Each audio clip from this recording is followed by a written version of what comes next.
And I want to tell you that that energy center is your center. It is what I call the core of your being, but what I mean is your eternal being before this life and after. That is your life source and your life force. It has a color that is as yellow and fiery as the sun itself. And that is what I'm going to call the source of your power, the source of your strength. By the way, your ability to manifest.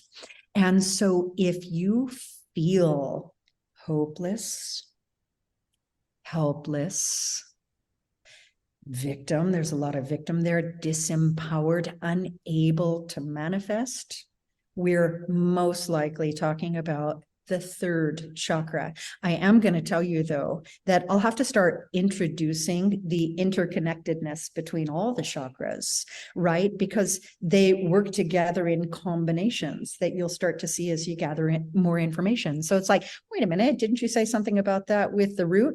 Definitely. They're both indications of, I'm going to call limiting beliefs, fear-based agreements that disempower you in multiple aspects of your being. So it can show up on different levels that we might center in different places in the body, something like that. So really, your ability to manifest, your vitality, your energy is seated right there at the solar plexus. I'm also going to say intuition. Listen to the way that this is kind of even inherent in the language that we've adapted. So people say like, oh, I have a gut feeling, and they're talking about intuition, right?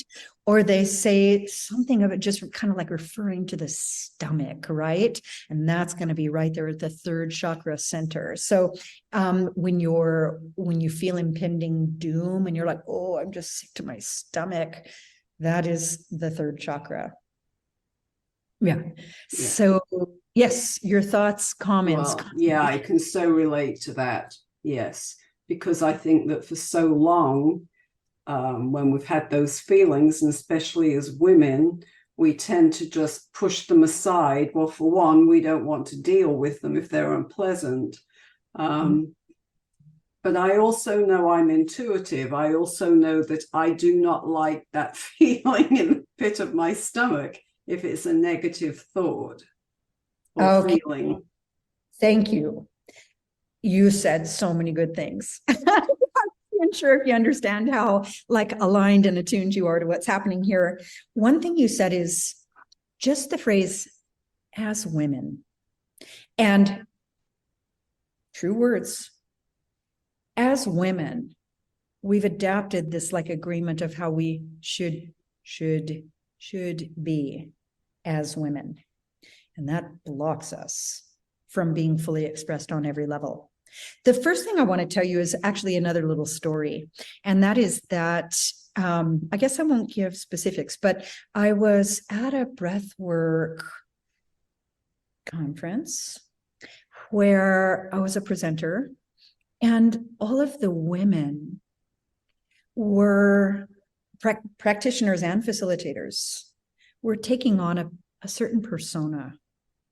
Their persona appeared to be almost like overly sympathetic, almost like they had to talk with a whisper, a very soft voice, and they had to have a certain look on their face. And I felt like they were maybe playing a role as a woman. And I didn't resonate with it because it's not a match for me. I am not that. And I'm going to guarantee you that I am connected to every aspect of my feminine energy. So what I did when it was my opportunity to present is I presented all different versions of feminine energy, most certainly the Mother Teresa, compassionate, patient, kind, caregiving, and nurturing. But do you also realize that we literally call the strongest force that we know of, the forces of nature, we call it Mother Nature, feminine energy. Mother Nature carved the Grand Canyon, right? Mother Nature is the tsunami, the earthquake that levels the earth. Mother energy, feminine energy can be very strong. And by the way, this is important, Lynn, not by mimicking masculine energy, not by seeming to be fussy or angry or anything like that, we can stand in our authority as a strong woman and speak into a truth without needing to express our own discomfort with authority, express our own discomfort by standing in our value in a place of command, by having to seem to be something that we're not.